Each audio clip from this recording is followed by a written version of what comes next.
Good afternoon.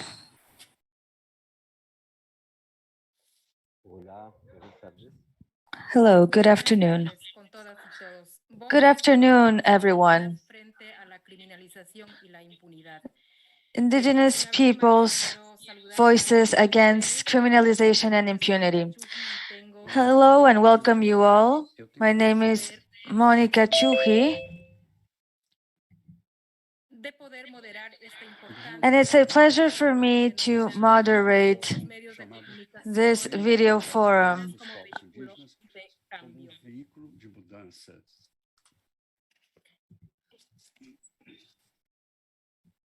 Me permite un momento, por favor, cambiar. Just a second, we have some technical issues with the interpretation.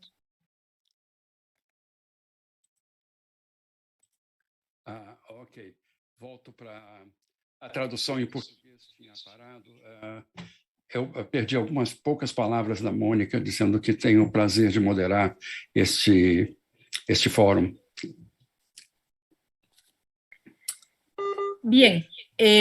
Queremos dar la bienvenida a cada uno de ustedes. We'd like to welcome all of you, especially the experts and the panelists who are joining right now in this important video forum that Indigenous Peoples' Right International, IPRI, and with Mexico, Brazil, and Colombia present this video forum in which we will see narratives of violence, impunity, and prosecution that suffered Indigenous leaders. These are some actions that have been happening this year and still continue. We'd also like to greet everyone who's connected through our social network because we're broadcasting this video forum live. The methodology of this forum is as follows. It is divided in 4 parts. First of all, we'll have the activity of the videos. Each video will have 3 minutes, starting with Brazil, Colombia, and Mexico. And then the indigenous leaders will speak for 7 minutes after the videos. Let me remind you as well that the videos have been translated into English and there will be simultaneous interpretation to Portuguese and Spanish. For the second block, we'll have the experts reflecting on the videos and you will have 6 minutes to comment. After that, we'll have a space for questions of the public for all indigenous leaders commenting the videos. And finally, we will talk about the conclusions and final observations moderated by IPRI Global Moderator. So first of all, I'd like to read a brief biography of the indigenous leaders that will participate in this block. So I would like to ask our technicians to introduce the speakers and reactors of the speakers. First, we have Abel Barrera, human rights defender from IPRI Mexico, founder of Tlachunilan Center of Human Rights in the Mountain, located in the state of Guerrero. He has been awarded as his work as defender has been recognized by the Robert RFK Human Rights Award. He has been recognized as well by CONAPRED's Discrimination and Integration. We also have, he's also from Mexico. Representing Brazil, we have Sonia Guajajara, defender of indigenous peoples in Brazil. She was born in the indigenous land Arariboya of the Guayayara peoples. She's a very known leader with a lot of experience nationally and internationally. She currently is the executive coordinator of the Articulation of Indigenous Peoples from Brazil, APIB. Following Brazil, we have Colombia with Alberto Achito. Indigenous authority from the Imbera Dovira people, former advisor of the National Indigenous Organization of Colombia, ONIC, defender of life and conservatives of ethnics, physical and cultural sectors of the public. He has spent his whole life defending the autonomy, self-governance, and organizational strength. So they will be our first speakers participating in this block, in which we will present videos from each country, and each video will last 3 minutes. The first video is from Mexico and will be commented by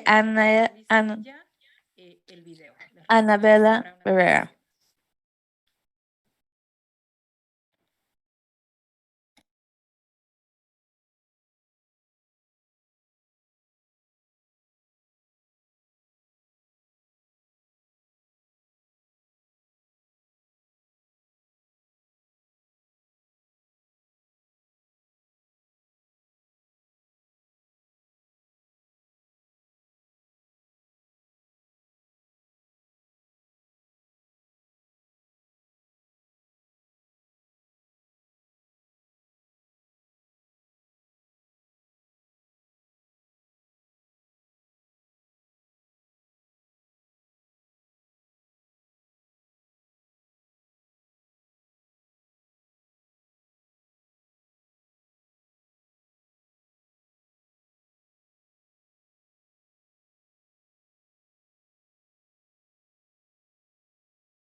La comunidad de Paso de la Reina está en la región de la Costa The community of Paso de la Reina is located in the Costa Chica region in Oaxaca and has been defending the Rio Verde for more than a decade. In 2019, the municipal president of Santiago Jamiltepec, in alliance with the Iglesias family, one of the most powerful families in the region, insisted on extracting petrous material from the Rio Verde.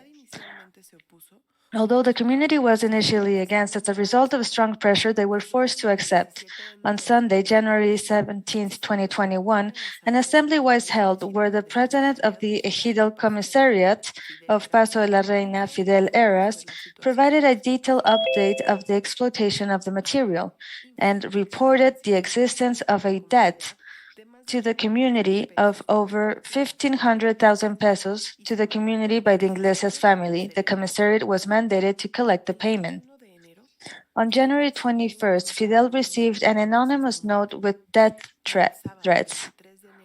And on Saturday, January 23, 2021, around 6 o'clock in the afternoon, 300 meters from the entrance to the community of La Esperanza, Fidel's lifeless body was found with gunshot wounds inside his truck.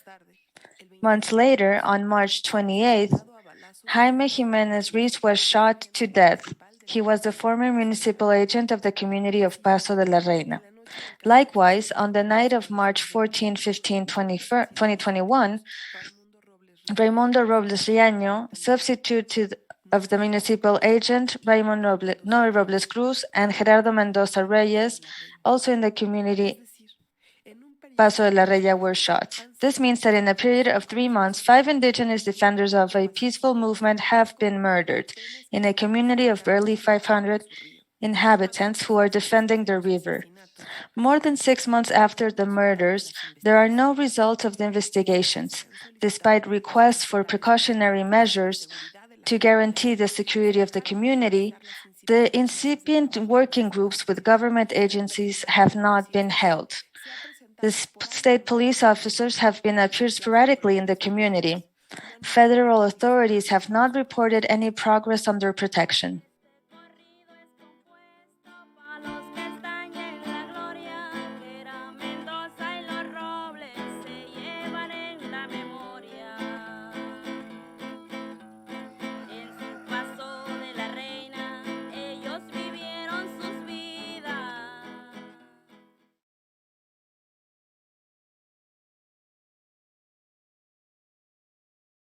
Damos paso a Abel Barrera, quien hará. And now I give the floor to Abel Barrera, who will comment the video we just saw.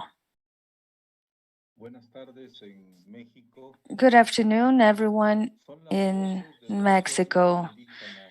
The voices of indigenous peoples of this country, the silenced voices, the murdered voices of these peoples who defend their sacred lands. We'd like to tell you that we are facing a generalized violent context in our country. This contrasts with the militarization that we have seen over the last 3 years, especially with the new administration of current President Andrés Manuel López Obrador. There is a bet to see that the army will not only comply with national security, but public security as well as getting involved in social actions such as vaccination campaigns and the development of mega projects such as the Mayan train and the Transseismic project in the state of Oaxaca. We also have the building of the International Airport of St. Lucia being built by the army. So we see that the army is on the front stage as a key role player in the fourth transformation, as President Andrés Manuel López Obrador has stated. They have also been seen as key players in building the Transseismic corridor and Mayan train from the states of Oaxaca to communicate the Pacific and Atlantic Oceans. There's also the project of a touristic train to bring in international currencies, regardless of the difficulties of the consultations to the people. Some peoples and communities do not agree and have claimed that there has not been transparency in the project. So we have the need to work even deeper in the communities in order to understand their world vision, their logic, and their vision for development. Within the communities, we see some resistance that demand to be consulted according to their customs and use. What has happened is communitarian divisions and fragmentations within the communities. This fragmentation has made indigenous peoples' human rights been left aside in national plans, where a lot of budget has been allocated to these objectives and to build the Mayan train. This situation sets our country in the state of Yucatan and in the state of Oaxaca, which is the waste of the country, as the main areas where there is a community resistance and a struggle. It is under this framework that Paso de la Reina has been dealing with the opposing project against the dam. They also have to face organized criminal groups and a state that criminalizes the social struggle. 5 indigenous brothers this year have lost their life in this train of murders in our countries. There are other regions in our countries, such as the state of Chiapas, where we have witnessed strong murders as well. A lot of armed groups from the organized crime and social defenders are now taking in hand their security. We have groups of chiefs and bosses that are organizing in self-defense. And this has caused families to be displaced. We have seen a forced displacement of families, and this is of great concern. The murdering of communitary indigenous leaders, such as Simón Pedro Pérez, who was fighting for peace in his village, lost his life. there's a strategy to wear out this low-intensity war. There are paramilitaries, forced displacements, and the worst thing of all, this struggle of indigenous defenders are losing their lives because they are defending their territories. In the northern region of our country, we're also facing a struggle from the Yaqui people, a historical people that have defended their territory for a long time. And over the last years, there has been an open dialogue with the federal government, setting an agreement. They actually signed a Yaqui Justice Plan, which represents a very important landmark because it means that we have had coordination between the indigenous centers in recognizing and acknowledging their struggle and their authorities. Unfortunately, in these territories have also been infiltrated by the organized crime. We have seen murders. Even though we have the political will, there is still no control. There's still a lot of violence in the Yaqui territory with missing people, murdered people, and a lot of families are demanding justice. They are not being assisted or informed on where their family members can be. So it's a very difficult situation, and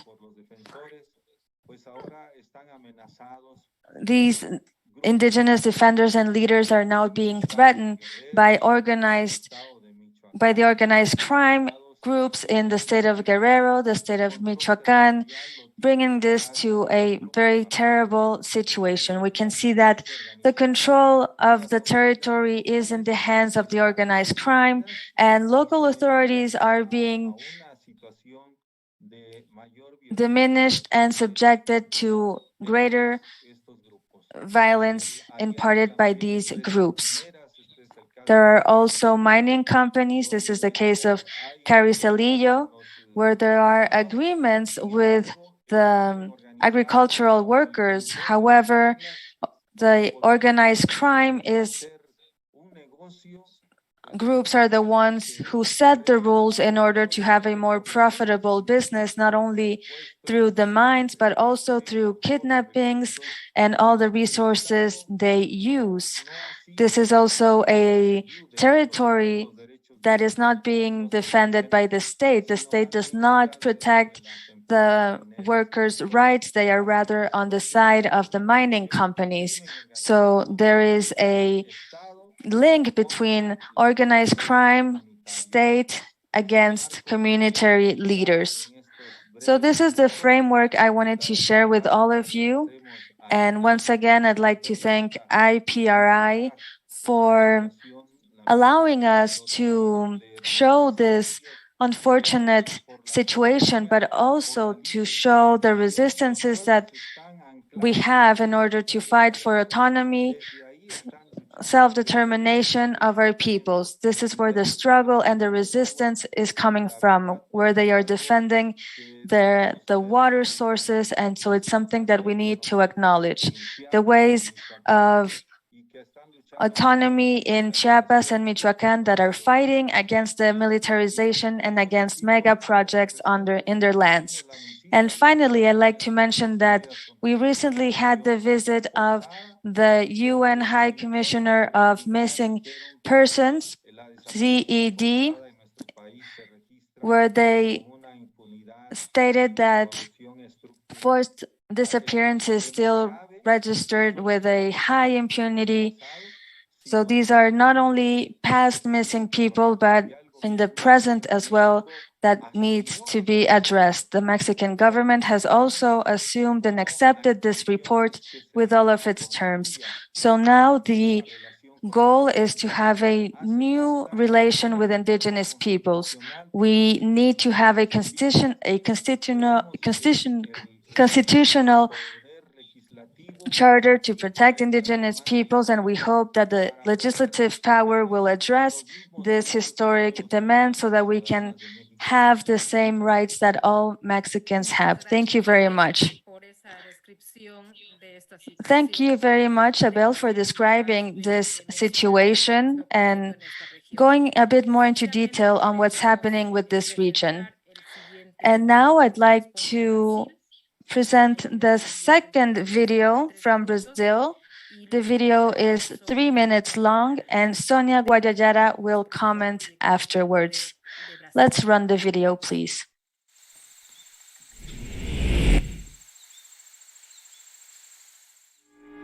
Grupo de 5.000 indígenas, A group of 5,000 indigenous people, most of them women, spent the Brazilian Independence Day camped at the center of Brasília's main avenue. Na mesma via, 3 quilômetros longe dali, 100.000 bolsonaristas protestaram contra o Supremo Tribunal Federal e defenderam que o presidente desse um golpe. As avenidas que margeiam o acampamento foram as principais vias de chegada e de saída dos radicais de extrema-direita. A situação vivida no acampamento montado no coração da capital do país é um resumo perfeito da situação dos povos originários brasileiros. Viver cercados por inimigos e desprezados pelas autoridades. Mulheres empoderadas nessa luta, e a nossa luta é milenar. Nós somos mulheres milenares.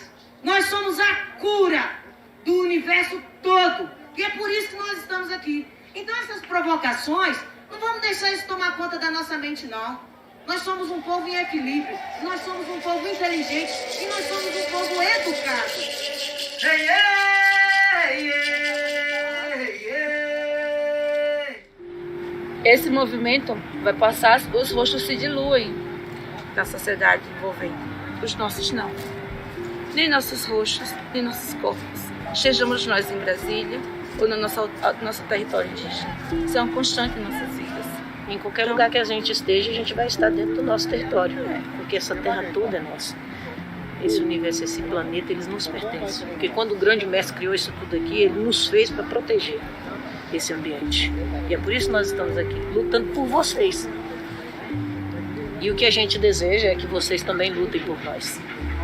Dia 10 de setembro, uma sexta-feira, 5.000 mulheres de 185 povos indígenas marcharam por Brasília. Elas saíram do acampamento Terra Livre e caminharam por uma das principais avenidas da cidade até a Praça do Compromisso. No dia 15 de setembro, o ministro Alexandre de Moraes interrompeu o julgamento que pode impor um marco temporal para a demarcação de terras indígenas. Naquele momento, ele estava empatado em 1 voto a favor e 1 contra os indígenas. Moraes devolveu o processo em 11 de outubro, mas agora o julgamento depende do aval do presidente do STF, Luiz Fux, para recomeçar. No Congresso Nacional, a bancada ruralista avança com um projeto de lei que pretende criar um marco temporal. 2 dias antes da decisão do ministro, alguns dos últimos indígenas que ainda permaneciam acampados no centro de Brasília relataram ameaças de homens armados.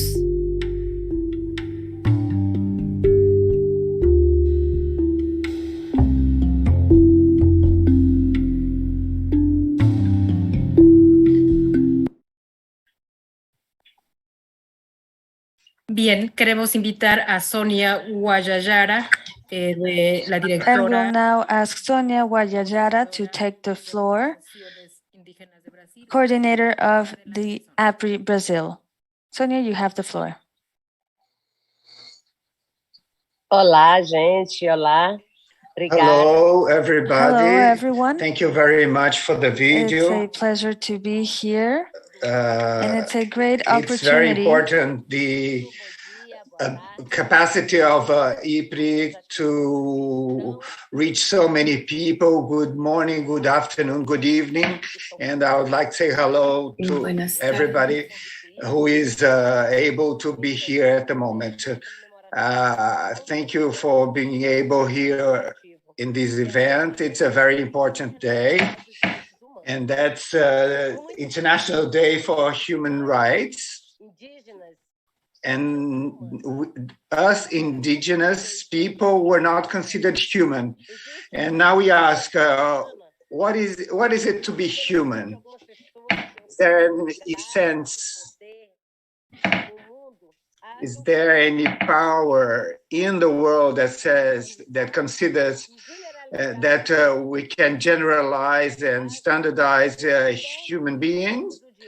Up to here, we have the right to separate completely human from non-human. And that's the excuse to explore everything that's non-human. And nowadays in Brazil, we are governed by someone who thinks that way. The president, Jair Bolsonaro, he works day and night trying to stop our rights. And the aggression against the environment doesn't reflect only on us.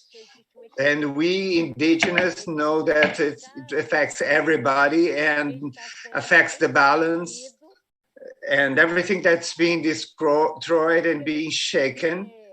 And every time I'm invited to talk, I need to choose only a few of the atrocities that the Brazilian government has done, because all of them wouldn't fit 1 hour speech. Just to have an idea of the horror we've been living, we indigenous people have been living. So I'm going to stick to some events. I don't know if you know, but in Brazil, there is a state organ, which is called the National Foundation for the Indigenous. And they have an institutional obligation to defend the Indians. And since we have this new government, they have started to persecute us. And people like the Amisu Rui and myself, we have been denounced in the federal police,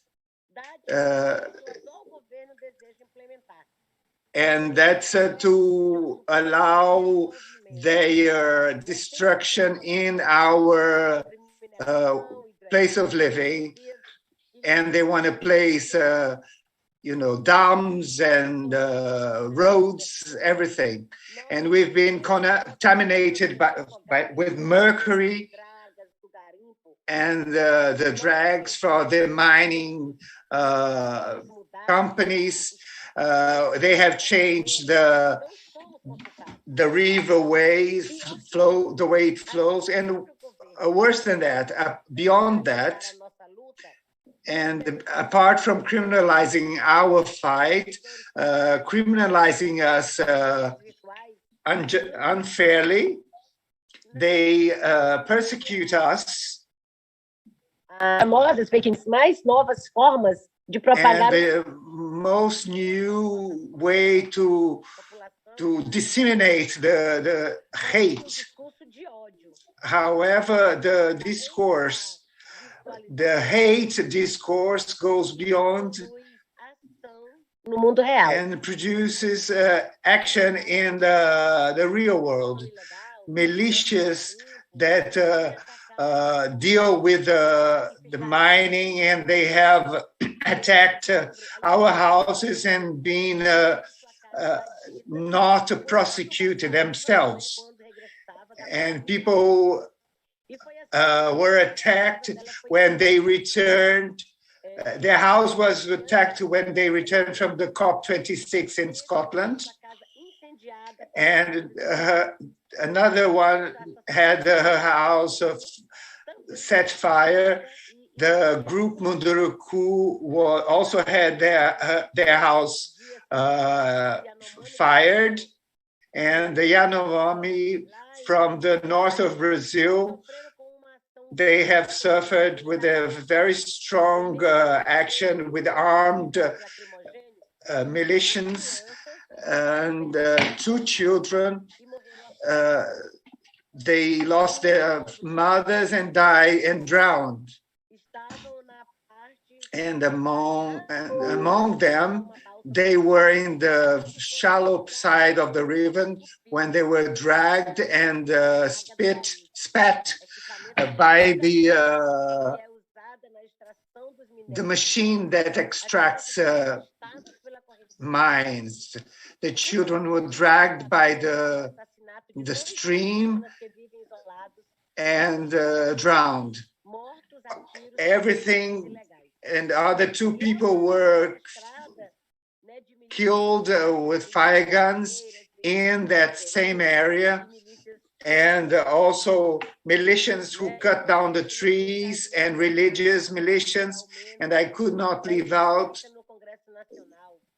the presence in our Congress of fundamentalist religious people and who have increased their hate discourse and don't respect our spirituality.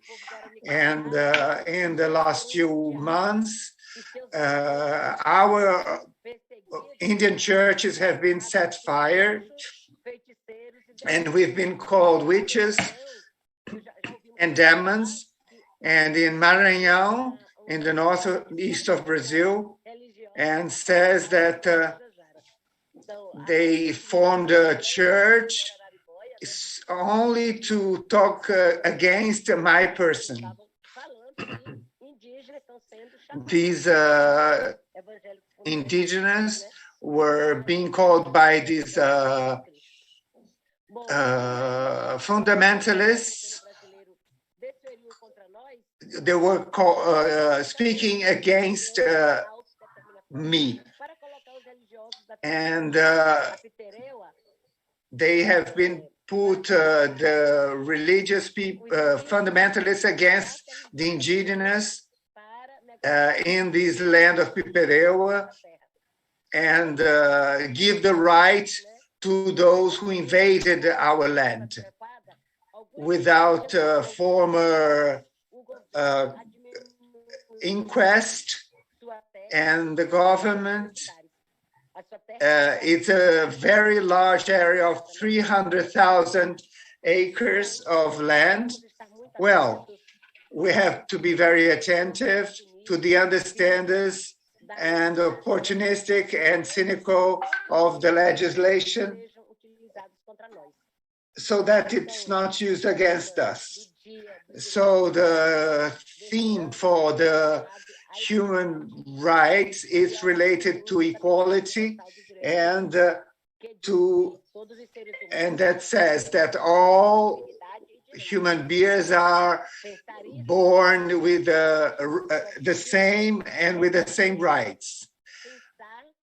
And we have also to think these concepts, to think what is to be a human being, what is liberty, equality to us, and our cosmology. It's not enough to say that we are the same in rights, but also to leave equality be decolonized. We have a long fight to go, and we have to decolonize, and especially these people who are placed in the government and who have to respect our rights and the environment, exactly, because and to keep us alive and guarantee our living. Thank you very much, and we fight together.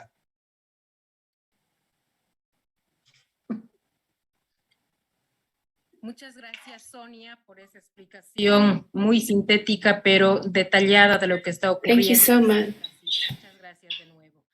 Sonia, for that very detailed description. And now we will have a comment from Colombia. Alberto Achito, you now have the floor. Oh, first it'll be the video. Con anticipación habíamos escuchado que la AGC, Autodefensa Gaitanista de Colombia, estaban en la jurisdicción de Bajo Baudó Pizarro, especialmente en la comunidad de Santa Rosa de Ijua. Y en ese instante, pues ya estábamos alerta, pero no sabíamos en qué momento llegaban, porque directamente dijeron que venían a nuestra zona.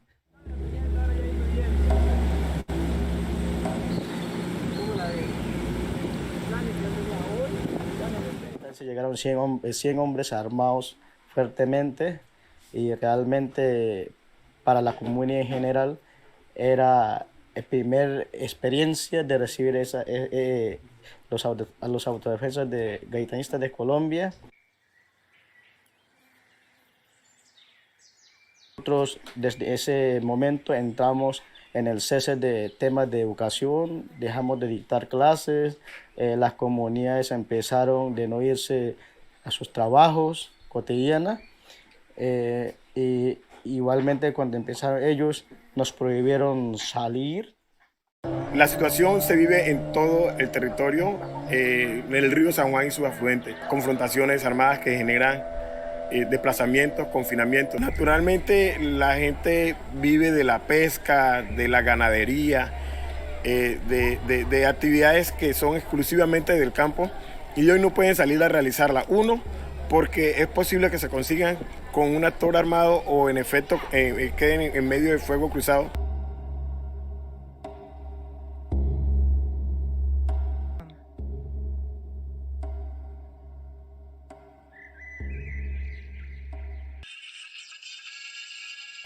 Esto es muy duro para una madre perder un niño de solamente 13 años apenas aprendiendo a vivir la vida. Que estas cosas nunca sucedan más. La búsqueda de la paz no tiene límites, no tiene fecha de vencimiento. Esa es permanente y latente. Eso mismo nos lleva a que la lucha sea constante, que prevalezca en el tiempo.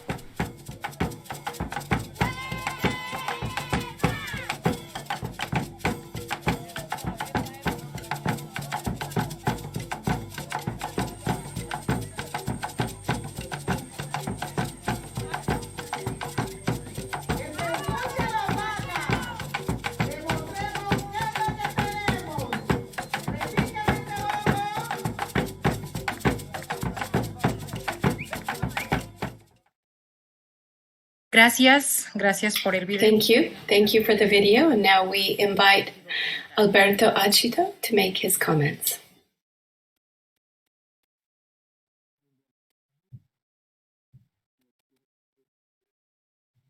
Alberto, ¿estás allí? Alberto, are you there?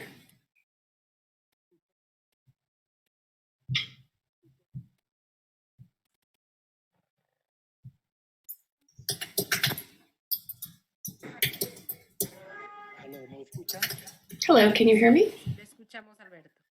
Yes, we hear you, Alberto.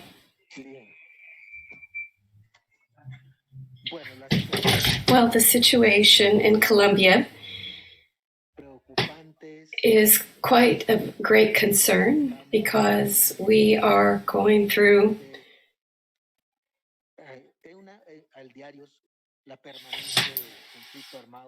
an armed conflict on a daily basis within our territories.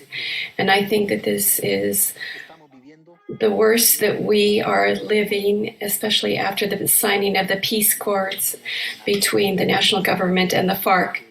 It is a situation that is relentless.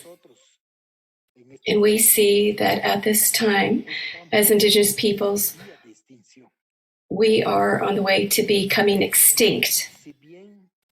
And although there were peace accords for the FARC to give up their weapons, but there are other armed groups that are found within Colombia, and it is necessary for the national government to negotiate and to dialogue in order so that peace will take place, especially with the national army. And I would say that in Colombia, we have greater presence of paramilitary groups that are at the service of drug trafficking and also serving illegal mining and the exploitation of logging and all the expansion, for example, of the livestock limits that are encroaching on indigenous territories, which puts at risk our survival and the permanence of us as indigenous peoples within our lands and territories. It's very important to highlight that the national government, we see that they only signed the peace accords with the FARC in order to, it's just on paper, it's just a document, but we do not see how that will or the willingness to work so that these peace accords will be put into practice in each of the indigenous peoples' territories that are affected, and each of the campesino territories and the Black communities that are being affected. Even to this very day, we can say that we are living with greater violations of the rights of indigenous peoples, of our communities, even greater than before, because these armed forces and armed groups have increased, and they are throughout all the indigenous peoples' territories at the national level, and in the case of the sub-regional level of the Pacific Coast. Well, this is what we are seeing now, that every day there are more deaths, there are more assassination, there is more threats, more dispossession, more violations of our human rights, and there is a total confinement of our communities, that they cannot go to be able to hunt, to fish, to gather and to harvest, to plant their crops and to maintain their crops. They don't allow us to move out into our fields. They don't even allow us not even to go to the river, because supposedly we cannot do it. We're not allowed to do this, because if we do it, it's a military objective and we will become their target and they will shoot at us. So we are completely confined. We are corralled in, and we feel that these armed groups have declared war upon us as indigenous peoples, because we see that on one side, these threats and the sexual abuse, and also within our territories where we are working, where we are walking about, where we go to fish, they have put mines, they have anti-personal mines that generate fear, extreme fear, terror, because every time a person goes out and they see that they can lose their legs, and then they become disabled if they trip on one of these mines. And we also see that they are forcefully recruiting the young people to make them serve war, or also to serve in the ranks of drug traffickers. And this is the guerrilla on the right and on the left, and the armed on the right. These are groups that are doing all this work, and they are helping drug traffickers, because we see that here is a plan. There's a plan to take over our territories, and using confinement and using armed confrontation, because at every time we are losing, we are in the middle of the crossfire, and sometimes they use our housing for the armed groups. And then this causes us to be continually dispossessed. We have to go to urban areas, but then it doesn't even help us to come to the capital cities of our different provinces. to come to the cities, because here in Colombia, not only in the city, but also out in the country, we are living in the same situations. We are suffering the same confinement, the same quarantining. We are suffering the death, assassinations, and at the end of the day, they're killing us, not only in our territories, but also in the cities where we are being displaced. It's a situation that happens daily, and this helps us really to see that on one side, the government did not do the work of really providing security for us. And the roads where the armed groups are now going down, where the FARC used to be, well now, later, they have been filled by the paramilitary groups. And the Ejército Liberación Nacional has taken over those areas. And then there's other fronts that now have linked up or have taken up arms. And these are the recidivists. And these are also arriving once again to our lands and territories. And these are the ones that prohibit. And these are the ones that assassinate our people. They threaten our communities. And they are appropriating and taking over our territories and our lands. And they arrive every day to our indigenous territories, and they are using these lands for the exploitation of illegal mining and also for different concessions on behalf of the Colombian state for international, transnational companies like mining and oil, because their goal is to go in and exploit without the free, prior, and informed consent, which really grants us here the right concerning the that gives us this right under the ILO 169. So the inefficiency of the public forces in order to control the territory lands, in some cases, so we see that they are really in cahoots with the paramilitary groups, and they're working together with them. Recently, in Baobalu, in November, there was an armed conflict, an armed confrontation, and we saw that there was an alliance between the paramilitary groups and the military. They were fighting against the guerrilla groups and on indigenous territories. So we can see that we cannot trust in the government. We cannot trust in the military at all, because we should be able to trust in them.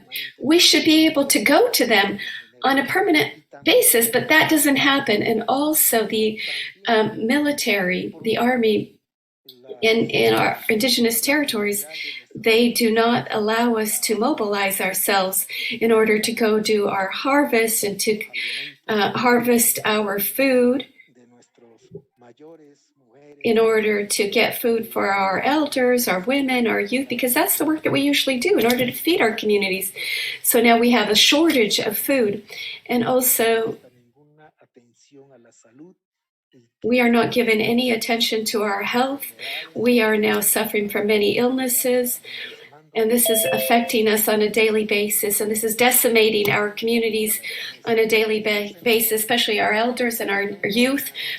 And we see that this has been a quarantining for 5 years in indigenous territories, and now we are seeing that there is hunger and food insecurity, because our harvesting, our crops are dying. If we're not caring for them, then they die, our crops die. So now we see that in the region of Bauyó and the region of Bojayas and in the border with Panama, we see also that there is a shortage of food, and there is children. There are children. I'm sorry, his cut out. 5,000 children have died from famine. And these are especially places where their companies are exploiting coal. There is a place where the department or the nation is receiving a lot of resources for this indiscriminate exploitation of mining, of coal. And we see this is a situation that we are living through and suffering. And we also see that we were told that we are going to die from hunger. I'm sorry, it's the internet connection is going in and out. A grandmother in 1964 said that we were going to die from heat and from lack of food because of deforestation, because of climate change, because of mining. We are seeing that this is actually coming true, and especially because of this illicit forestry and food.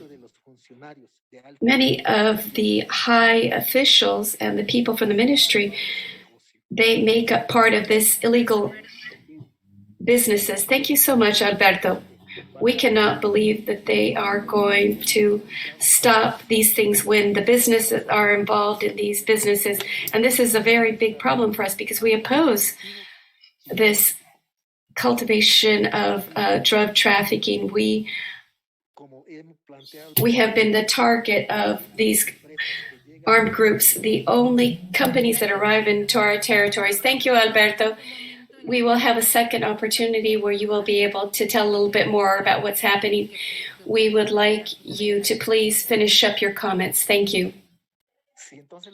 Yes, so the government or the state is completely absent from indigenous territories, and it is indifferent to our situations. They are indifferent to the expropriation of our lands, the massacres of our peoples, and the displacement, the recruiting, and the murder of our women. They are completely indifferent to these situations. This year we have met with them 3 times, and on the 3 times we have set this forth, and on the 3rd of November we sat down with the vice minister, and the vice minister was listening to us, and he left instead of making a commitment for protection. There is no guarantee for life. There's no protection for our collective people or individual people, because in our territories we do not have the infrastructure, nor do we have connectivity for communication. Thank you, Alberto. Thank you. Thank you, Alberto Achito, for the explanation, especially for what's happening in Colombia. Now we will go on to the second block of who will be participating. We'll have the reaction of the experts for about 40 minutes. And above all, we want to remind you that this video is now taking place within the commemoration of the Human Rights Day, and this video Forum-Indigenous Peoples Media is a vehicle for change stories of Mexico, Brazil, and Colombia, and sponsored by IPRI. And one of the experts, and some of the experts will talk about the comments that have been made and leaders of each one of the countries. So now we have on the screen, we have Marcelo Martino. She's a recognized specialist attorney on human rights, and she works with Central America, Mexico, on the Center for Justice and International Rights. And after that, we will have Erica, sobre los derechos de los pueblos indígenas en representación de América Latina y el Caribe.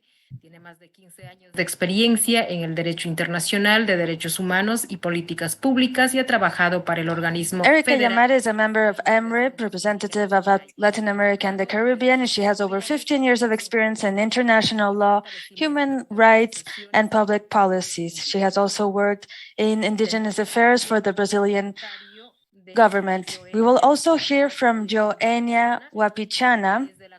She's from the indigenous community Traru da Cabeceira in the region of Morupo, Boa Vista municipality. She's from the Wapichana indigenous people, which is the second largest one in the state of Roraima. She has had a bachelor's degree in law from the Federal University of Roraima, Brazil, and has a long trajectory of defending indigenous people's rights, and she's also federal deputy. We will also hear the reaction of Leonor Salabata, woman leader of the Arahuato Colombia people, delegate of the working tables of the Constituent Assembly since 1991. She participated in the creation of the National Commission for Human Rights in 1996. She was awarded the International Human Rights Award from Stockholm, Switzerland, and she has also received the award of Franco-German Human Rights in 2019. She has a long trajectory in the defense of human rights, indigenous rights, and promotion and construction of peace and conflict resolution. We will also hear from a very known indigenous leader from the Curipaco people. He belongs to the regional organization of the Venezuelan Amazonian Indigenous Peoples, ORPIA. He acts as general coordinator of COICA, the Amazonic Cuenca Coordinator Organization. He's Jose Gregorio, a indigenous people's rights defender at the international level. We also have the reaction of the permanent member of the UN Permanent Forum for Indigenous Issues, Lourdes Esteban. She is a lawyer for indigenous peoples from Ecuador, and she's considered as one of the most important national leaders of the indigenous movement. And finally, we have Carol Excel, director of the Environmental Democracy Practice of the World Resource Institution and director of the Access Initiative Project that works on access to information, public participation, and access to justice around the world. She has a master's degree in environmental law by Aberdeen University, Scotland. So without further ado, we will give the floor to our first expert who will react. And she has sent a short video to share, so please let's run the video.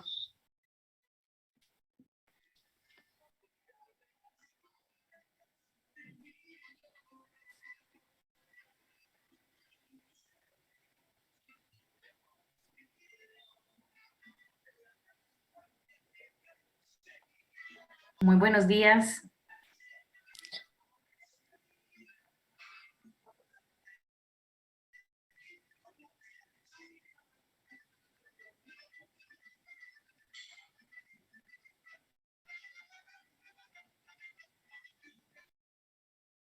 En primer lugar, desde el Centro por la Justicia y el Derecho Internacional, CEGIL, quisiéramos expresar nuestra solidaridad con la comunidad del Paso de la Reina, así como con las familias y seres queridos de Fidel Eras Cruz, Raimundo Robles, Noé Robles, Gerardo Mendoza y Jaime Jiménez.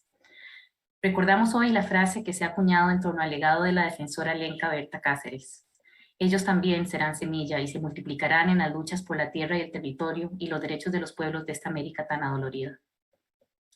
Desgraciadamente, hechos como los que acabamos de escuchar no son aislados. De acuerdo con el Consorcio para el Diálogo Parlamentario y la Equidad Oaxaca, entre 2017 y 2021 fueron asesinadas al menos 25 personas defensoras de los derechos de los pueblos indígenas de la tierra y del territorio de Oaxaca.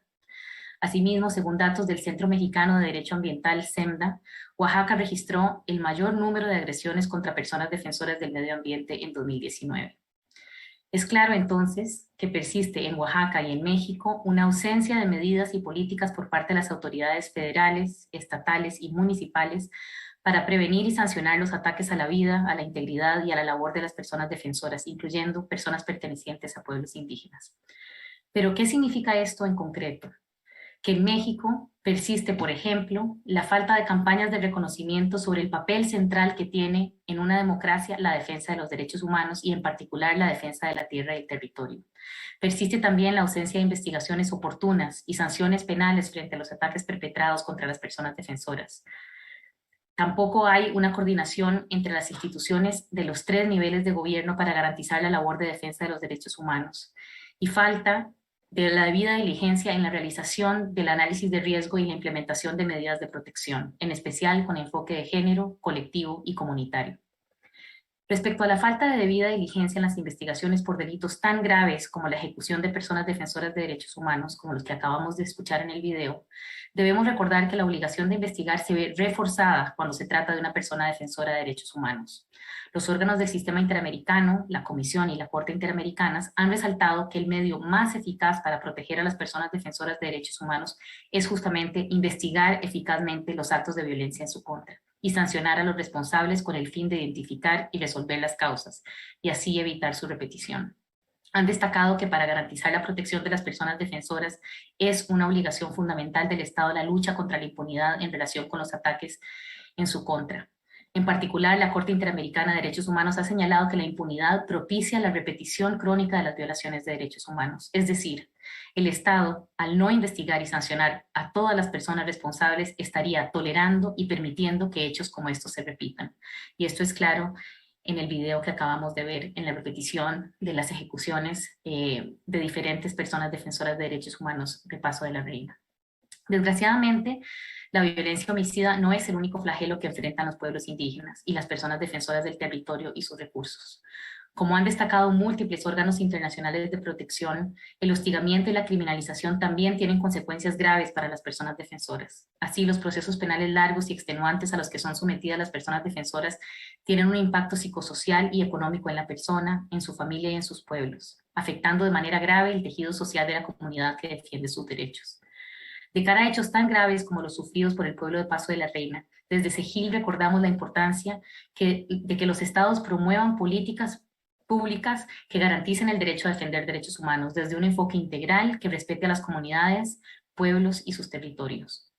Las autoridades federales, estatales, municipales y los entes autónomos en México están llamados a implementar acciones dirigidas a la creación de entornos seguros para la defensa de derechos humanos, así como omitir cualquier acción o medida que inhiba el ejercicio de los derechos de los pueblos. Hacemos un llamado también a que el Estado mexicano y los estados de la región cumplan a cabalidad su rol de fiscalizar la actuación de empresas y de terceros, garantizando primordialmente el derecho a la consulta libre, previa e informada de los pueblos indígenas.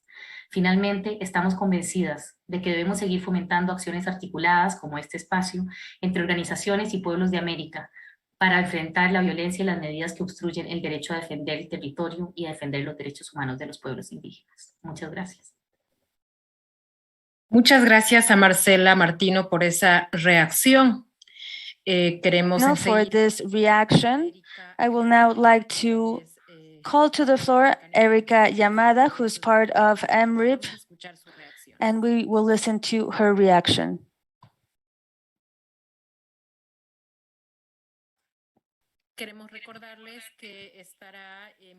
We'd like to remind you, everyone, that Erika Yamada will speak in Portuguese. However, we'll have interpretation into English and Spanish. Buenas tardes a todas y todos. Mi nombre es Erika Yamada. Hablo desde Brasil y aquí en mi capacidad como miembro del mecanismo de expertos sobre los derechos de los pueblos indígenas de Naciones Unidas. El MEDPI, el mecanismo, es un órgano subsidiario al Consejo de Derechos Humanos de Naciones Unidas y tenemos el rol de trabajar con el Consejo de Derechos Humanos los temas de los derechos de los pueblos indígenas para la implementación de la Declaración de Naciones Unidas en los países. Desde 2016 tenemos un mandato alargado y podemos también ejercitar nuestra capacidad y actuar frente a solicitudes de pueblos indígenas y también de gobiernos en casos que sean de avance de la implementación de los derechos de los pueblos indígenas. Muchas gracias a Erika Yamada, que de manera breve nos había presentado. Erika Yamada, she briefly presented the work that the MRIP does regarding indigenous peoples. So for this video, we'll have our Brazilian expert, Joênia.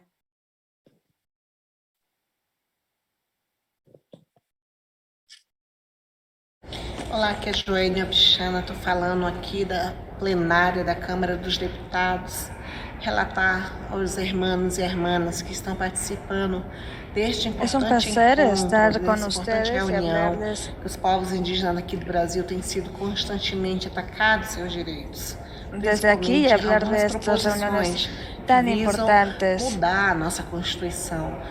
No queda duda que los pueblos, que líderes indígenas han sido atacados aquí en Brasil en busca de cambiar la Constitución.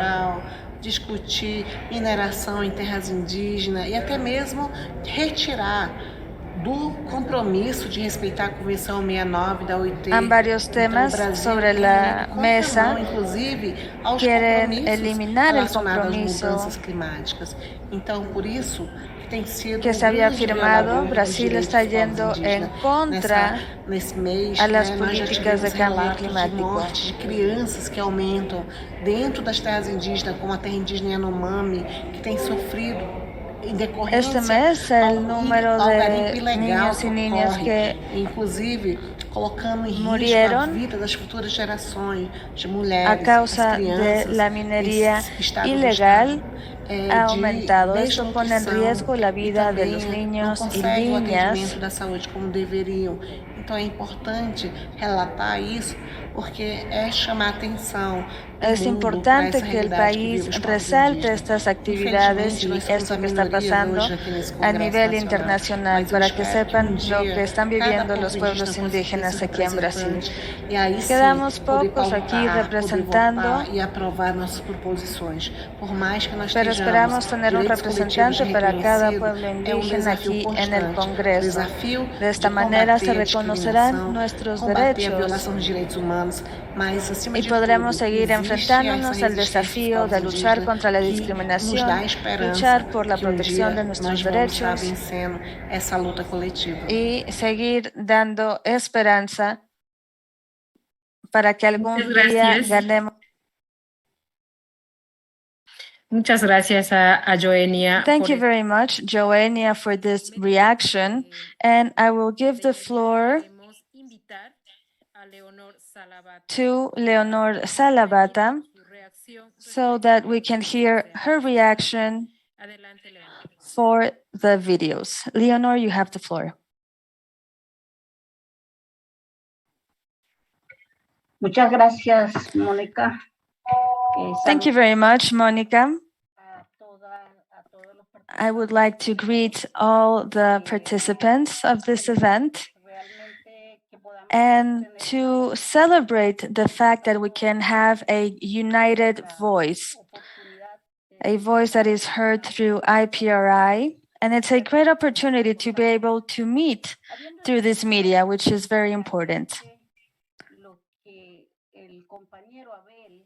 After hearing to our brother Abel from Mexico, where he explained the situation of the Yaqui people, and after listening to our brother Alberto Hachito, who also talked about the situation of the Choco department, that is also known, the situation is also known by Colombian indigenous peoples.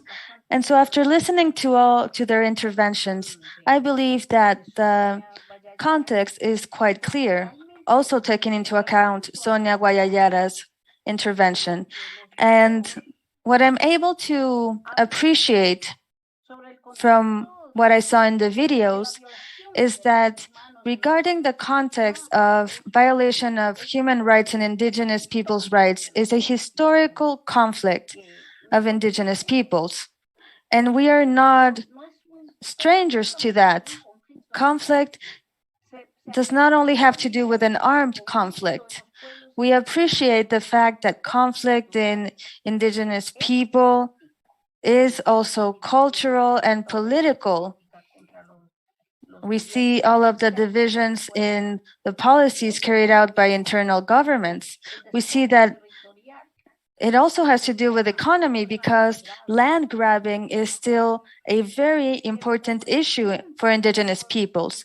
And the impoverishment of indigenous peoples has been led by a one-sided development vision and its politics. And they make us question if those development policies actually have tried and will try truly to exterminate indigenous peoples. We can see that the situation that we're living is a generalized situation. So as an indigenous woman, I would ask myself that, are we in the eye of the hurricane? We have always been there, and we're still there. We can also ask ourselves if these global policies that allow us to have an ongoing exercise in all parts of the world. So we could basically say that for indigenous peoples, the conflict is political, cultural, economical, and armed. And it can be overcome. It has been overcome by small periods of time. However, it hasn't been overall overcome historically. And overcoming and transcending this situation as we have had for millennia, we owe that to our people's traditions and cultures. And so this is the ongoing living spirit that we have, the spirit that has allowed us to resist until now. It's very clear for us when we see the videos that we just saw, and we see that the situation doesn't change. It's a permanent situation. And we have nothing left to do except to use what has been used as guarantee for the existence of indigenous people, which has been the implementation of traditional knowledge of indigenous peoples on the practice side. This has been our only strength, to have an indigenous spirit. And this will be the future challenge as well. That's not an option. We don't need to make up a challenge. The challenge has always been the tradition, our culture, our values, our lands, our brotherhood and sisterhood between peoples. And what has made possible this transcendency? This is still the clearest way for us. And we can see in these videos that the general rule of thumb is the implementation of external public policies. These public policies are reflected within the communities and peoples. As our brother Abel mentioned, when we talked about the division between the communities and inside the communities, it's an internal division, and this happens everywhere. So this is my opinion, and so I believe that the solution to our problems and to overcome the challenges and have open pathways for a better future have to rely on our traditions, our practices, cultural recognition that will lead the path as they have done throughout all this time. They keep us getting stronger, and they keep protecting our lands and nature. This is why nature has protected us around the world. And it's not about protected areas or having all of the world's areas protected, but indigenous peoples that have this culture, this knowledge, and this diversity has allowed us to have our own vision. And so what I think we need to achieve is to maintain this vision that we have. And this is why I think that one of the situations have to do with the development of the economical, political, and legal sectors that are established and set in our national states. So thank you all for giving me this opportunity. Thank you so much, Leonor, for this reaction and after the videos we saw. And now I'd like to hear from Gregorio Mirabal. From Coica, from his regional perspective, now on his perspective of the presentations that were given. Gregorio, you now have the floor. Thank you, Monica, our esteemed sister. I add my gratitude to what's been said of being thankful for EATBRI, our IPRI, and I send you all a warm embrace, brothers and sisters, and all of you who are participating in this forum, and especially Abel, Sonia, and Alberto that have been sharing what's been happening in Latin America with our peoples. And I also want to clear something up. I'm just a defender of Indigenous peoples. I am not an expert. I'm a defender of Indigenous peoples and nature. And it is really an honor to be here with many experts from the United Nations. And first of all, I want to say that on the 10th of December, there's nothing to celebrate because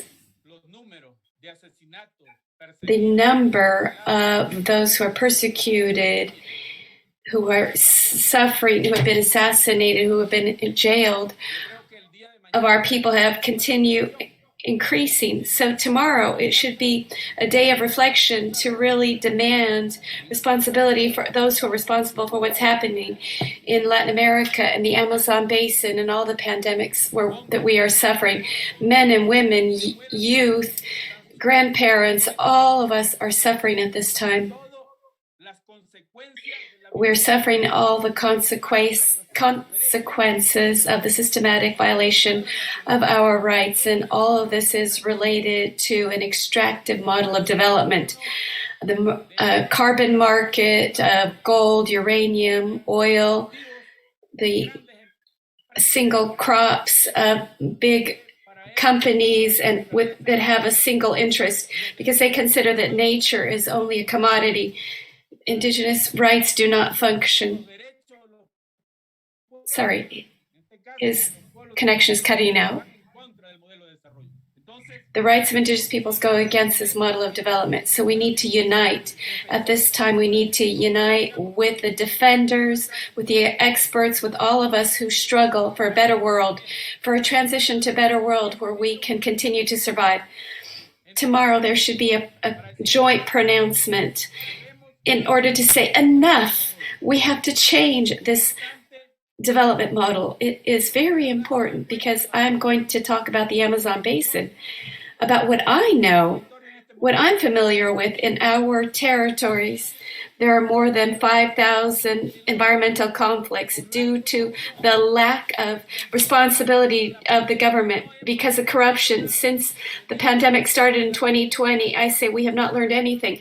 During the pandemic, they said that they were going to solve the problem of health, economics, of this model that excludes the poorest.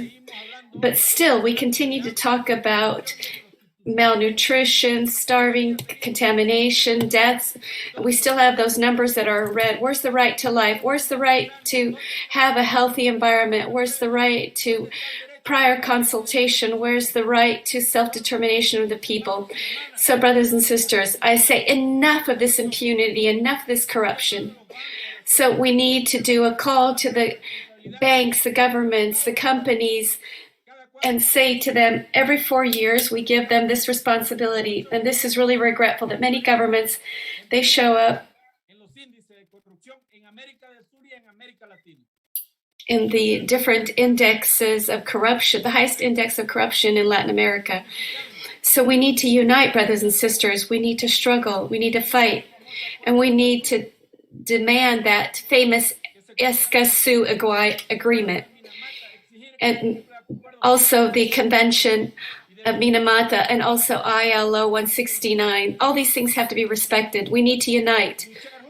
This is our message. We need to fight together because we are resisting, because there are still territories that have pure water, that have potable water, that have forests, that trees that do not want to be cut down, that have been there for thousands of years, that want to continue giving us breath.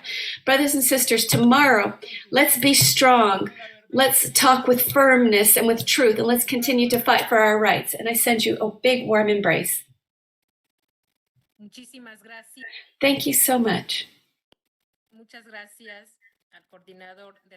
To the coordinator for COICA for that very energizing message and the reflection of what's happening to indigenous peoples in that area. And our next person is Lourdes Esteban. She is from the representative, is a member of the United Nations Permanent Forum on Indigenous Issues. Lourdes, you have the floor.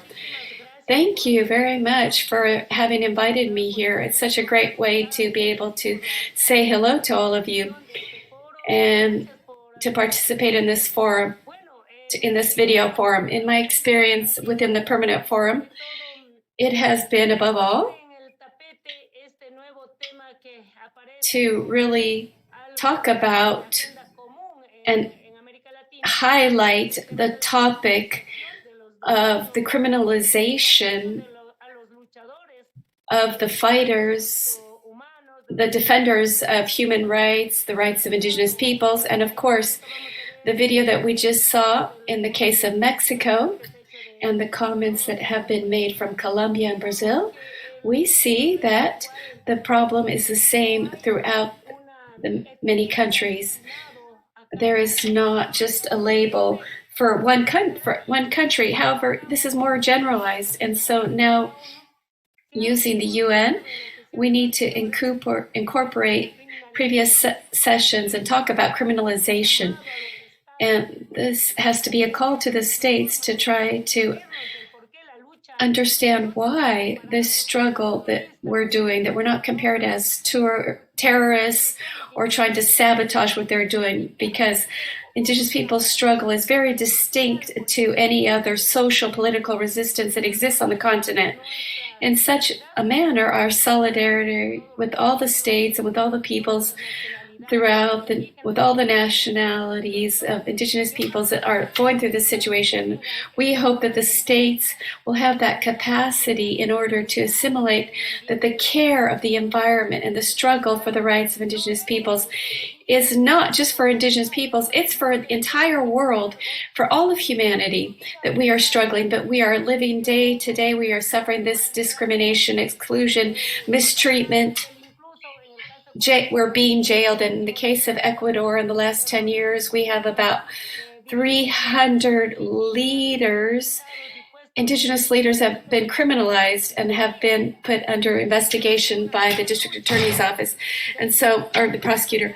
And that's where we're having a great struggle at the National Assembly. And I was there as a legislator, but it's very difficult when our movements, our local movements have very few assembly persons, and we can't really do any kind of advocacy at the National Assembly because many people consider us as terrorists. But for us, we are indigenous peoples with rights that we demand, that we need to be listened to. But they're not even considered giving amnesty to these defenders. And through the executive order, there have been a few pardons, but that doesn't take away from all this tendency of criminalization that continues to exist, that the states are leading. And unfortunately, the states, even though the UN or the Permanent Forum on United Nations on Indigenous Issues asked for this consideration and for the discussion of topics of the criminalization of indigenous peoples, we are not being listened to. So therefore, we are going to continue in this struggle, and we are going to highlight these topics. And even though it happens in other countries. It's very similar to what's going on to us, and to be able to use international law and international platforms. And within the UN, it's only recommendations. It doesn't have any legally binding force. So therefore, we have not been able to affect national policies. But thank you all very much for inviting me. Thank you, Lourdes Esteban from the Permanent Forum. And this is her perspective from this scenario that's taking place. And now we invite Carol Excel from Global Resources to also share her perspective of the three countries. She will speak in English. Yes, thank you very much, Monica. And also it's my honor to be asked to come here to reflect on the videos on International Human Rights Day. I found the videos heart-wrenching, and also the voices of Indigenous leaders, also, really at the heart of the struggle, a struggle which I heard many of them that have said has been criminalized, not just criminalized in one instant, but criminalized over decades. So a couple of things struck me, just the scale of harm that has happened over so many years, and the scale of the problem in so many countries over so many decades. And the need to really understand what criminalization means for communities and for the culture and spiritual needs of people and individuals, but also communities. And to really get a handle on that, because I don't think we yet have a clear understanding, or at least I didn't even have a clear understanding until today, how the context of criminalization differs in so many different instances. And the need to really understand what does protection mean if you define criminalization to cover all these instances, which I do believe that the struggles have been criminalized, not in the sense of a law being put in place that has outlawed people, but in the sense that you've outlawed the struggle and you've made the struggle so difficult and made the lack of protection really inhibit people's ability to live and survive, and infringe their rights to life, their rights to health, their rights to healthy environment, their rights to even speak, their rights to movement. You've criminalized them in that way. So I think that really struck me after hearing and seeing all the videos. Another thing that struck me is just the lack of mechanisms for justice, for investigation of cases, for finding and ensuring truth and reconciliation to some of these problems, which is really also very destructive to any peoples. And so thinking through regionally how to build a process, including looking at the Escazú Agreement as a potential vehicle for this process of understanding of what protection and prevention of harm and prevention of criminalization is needed, I think has become even more and more important for reflection on this. The first conference of parties of the Escazú Agreement will be held in April next year. And so a real priority is to think, what do Indigenous peoples across the whole region of Latin America and the Caribbean, what do they bring to that first COP, I think is really, really important. And to have dialogue on that, I think becomes even more of a priority. I also thought that I think Sonia's comments about the dehumanization and the discrimination in Brazil that has been brought on by political change, and also institutional changes and constitutional changes that are happening, just shows the level and the need for really looking at the politics of what is happening as well to Indigenous peoples across the region. Including looking at how policies like I think many mentioned of illegal mining, or policies that don't address illegal networks of criminals, policies that leave Indigenous peoples to deal with those as their own problems. There needs to be, real kind of dialogue and understanding of how do you change that? How do you change government's approach to kind of just leave and let live kind of approach that, we will not take action to change policies that need to specifically look at Indigenous peoples and their territories and have specific plans to address these that can't be seen as part and parcel just of an everyday activity, but really looking to Indigenous peoples to come up with the solutions themselves and to help them address some of these intrinsic problems. I also noted a number of comments, including ones about the fact that there's so many atrocities that they can't even be mentioned. That just even reinforces the need for monitoring of these human rights violations. As we recognize Human Rights Day, we have to recognize that these violations shouldn't go without being recorded and without solutions being put forward for each and every one of them.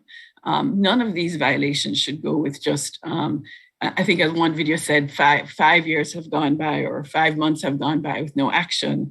There's a need for a really more in-depth monitoring frameworks to understand how do we ensure that justice comes through where you have these kinds of cases and that they're just not left with no resolution.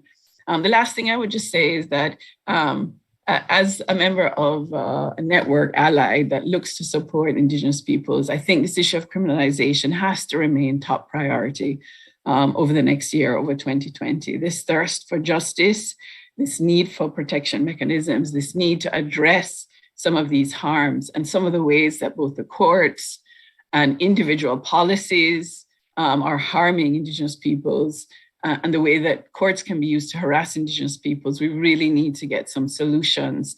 And regular environmental law doesn't have solutions. And so looking at the intersection of laws and intersection of national and regional approaches, I think, are really going to be needed. But thanks once again for inviting me. I was very touched by both the comments and the videos.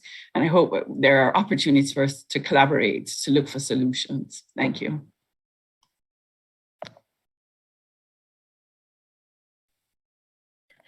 Muchísimas gracias, Carol, por esa intervención, por esa reflexión. Thank you, Carol, for your reflections on the different videos that have been presented from the different countries from Mexico, Brazil, and Colombia. And now we would like to invite the people that are following us on the different social networks and those of you that are following us here live, maybe if you have any questions for the men and women leaders and everything that was said about what's happening in their countries, and also any reactions that you may have that have been here in this third block presentation. Does anyone want to ask a question or make a comment? If you can, and if you want to, you can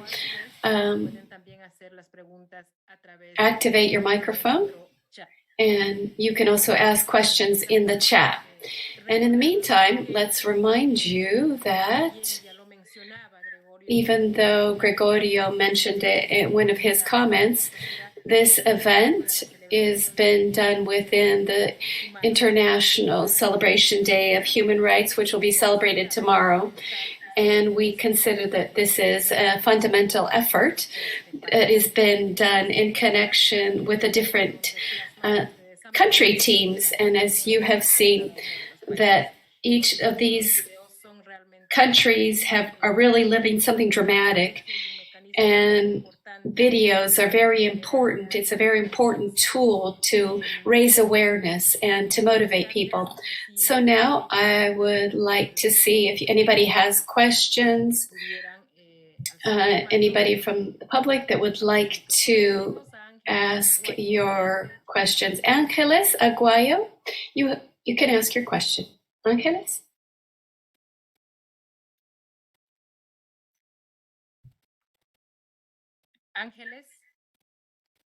Ángeles Aguayo nos ha pedido la palabra. Si tiene usted.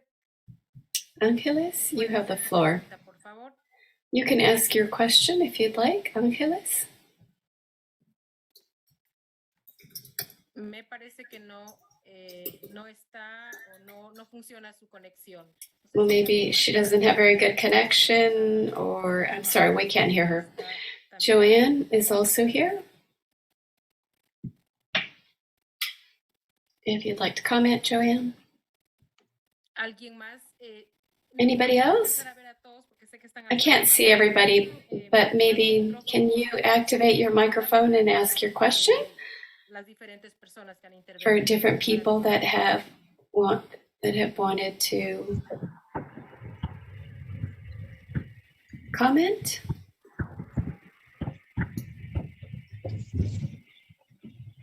Hi, my name is Joseph Guerrero. I'm from the Garifuna Nation of Central America. We're originally from the island of St. Vincent and the Grenadines, and we were defeated in a war with the British and exiled to Central America, where we reside today. My question is this: we have been battling with the governments of Central America for our indigenous rights. In the case of Honduras, the IACHR actually ordered the Honduras government, or made a decision against the Honduran government to respect the rights of the Garifuna and give them their title. Of course, they have not done so. What recourses are there for indigenous people when their governments won't listen to the international bodies? Thank you.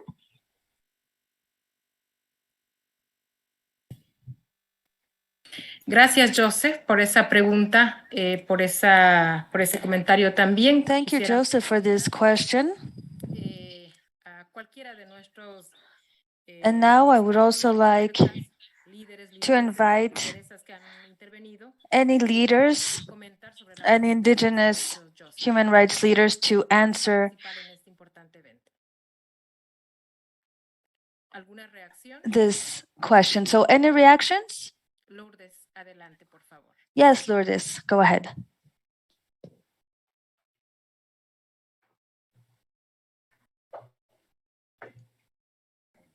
Usted me había pedido la palabra, Lourdes, sobre la pregunta que... So, Lourdes, you raised your hand to answer Joseph Guerrero's question?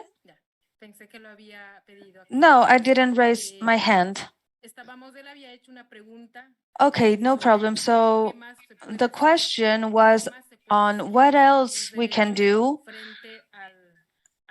for demanding our rights facing the inaction of states. So what mechanisms do indigenous peoples have? So what can we do? What else can we do?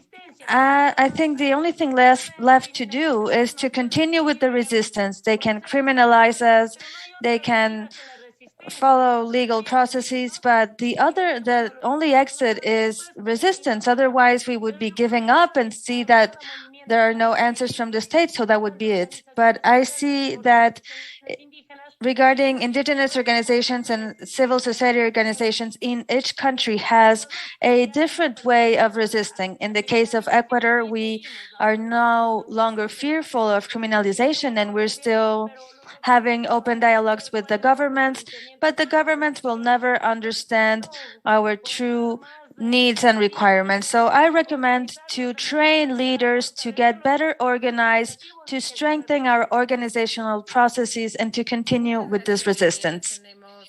Thank you so much, Lourdes. Gregorio Mirabel has requested the floor. Go ahead. Bueno, solamente... Yes, thank you. I would like to answer to the question and also take this opportunity to say goodbye and thank you because I have to go to another commitment. And I wanted to show you this book that was rebaptized 2 weeks ago. This is the right of the resistance from the streets, from the communities, from the foundations of the territory in order to demand and protect our rights without losing our ability to dialogue and our solution-based perspective. But we saw what happened in Ecuador, Chile, in Brazil, Mingas, in Colombia, and in all of our countries. Our peoples are still alive. So hopefully in this new year, with this new process, we will be able to have open dialogue tables for conflict resolution. So it's not only about talking, but about conflict resolution. Otherwise, our right to resistance will be permanent. I send you warm regards, and let's not rest in defending our rights to life, the rights to the peoples, not only indigenous, but all types of peoples who live in the city, everyone who lives on this planet. Worldwide, we see people that are protesting because they want a better life. They want new development models. So a lot of strength to you all. Thank you. Thank you so much for this question, for this answer and this message. And is there any other questions or comments from the participants? As you know, time doesn't stop, so if there are no further comments or interventions from the defenders or leaders, so I'd like to give the floor to our Executive Director of IPRI so that she can give us some final observations. So I see no hands lifted. So Joe and Carling, Executive Director of IPRI, you have the floor. Thank you, Monica, and thank you also to the participants here, the speakers, and also the reactors. It has been a very rich discussion, and I will not repeat what the speakers have mentioned, but for me, what captured the discussion today is what Sonia has mentioned, that we live and struggle surrounded by the enemies and despised by the government. That is exactly, I believe, the situation in all the countries here, but also in other countries, including countries in Africa and Asia.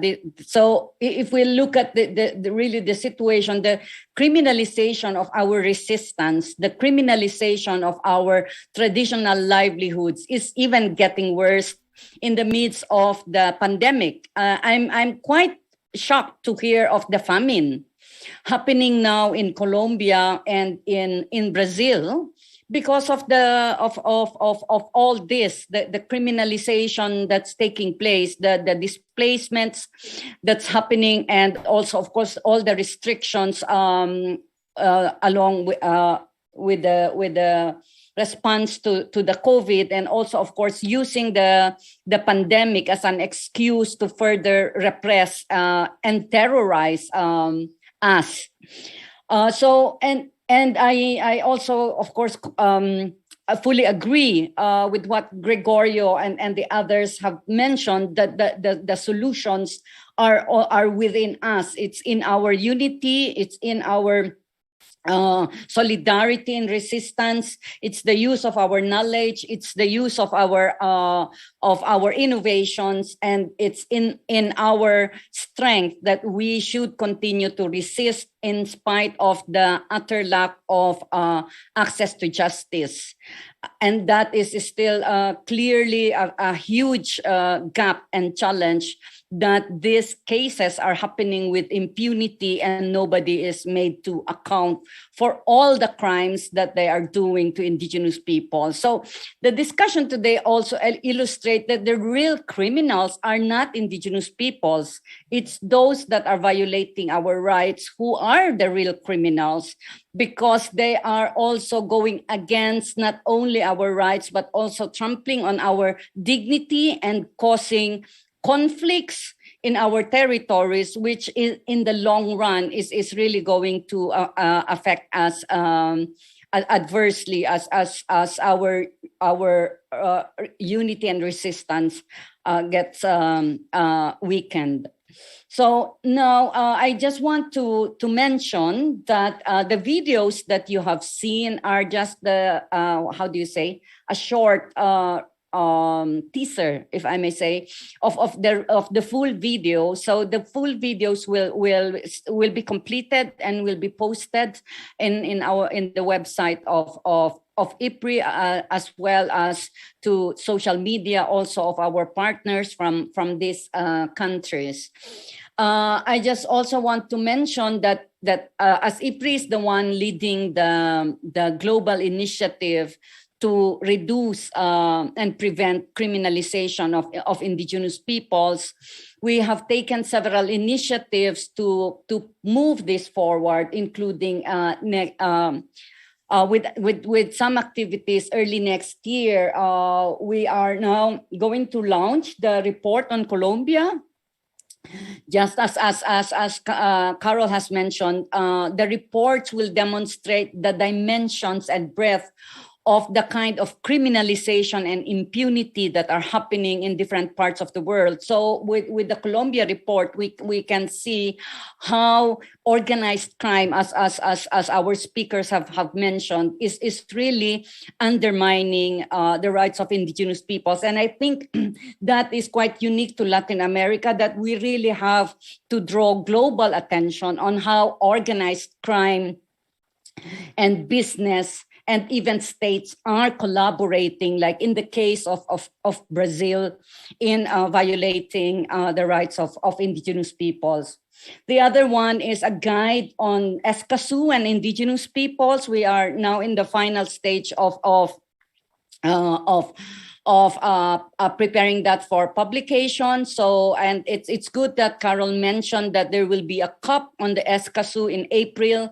So we hope that we'll be able to have that published before April as a guide and as initial step on how to optimize the Escazú in advancing indigenous people's rights, but also understanding some of its limitation and challenges. The third one is the practical guide on business and human rights for indigenous people. We are now also going to publish that, and as expressed by a lot of our speakers, one major source of human rights violations are business, and they are often in connivance with states, which has the duty to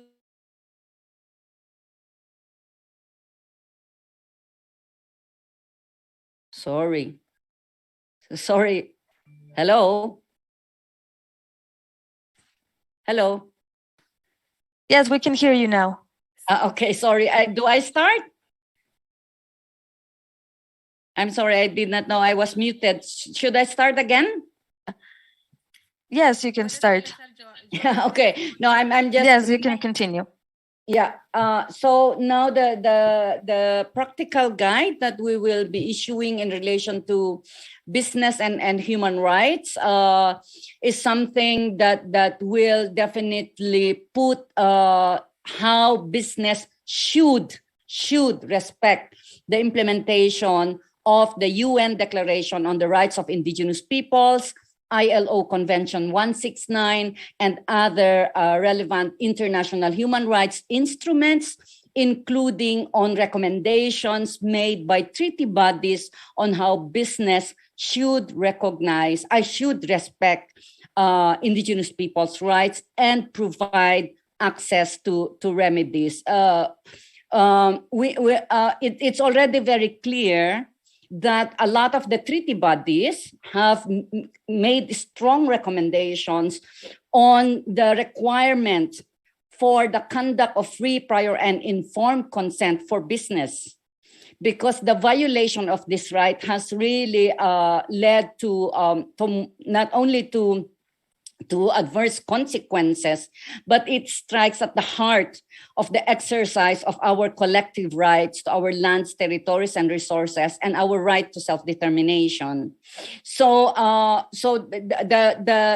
we hope that we can push more on how free, prior, and informed consent should be respected by business, but should also be recognized and be assured to be implemented well by states, because that is part of state obligation, and that is also to counter the worsening criminalization and impunity against indigenous peoples.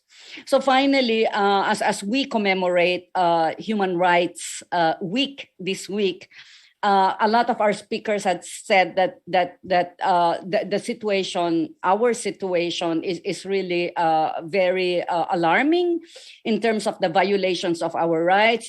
Sonia said that we are not, in fact, treated as humans, in spite of that we commemorate Human Rights Day, but also we need to also reflect and strengthen our unity, because we need to also celebrate the struggles that we have, because with our struggles we persist, and we continue to uphold our dignity, and that is important. And I also believe we need to also commemorate and celebrate the contributions of our leaders who have sacrificed their lives to advance the protection of our rights, to uphold our dignity, to continue our role as stewards of the environment, to continue to contribute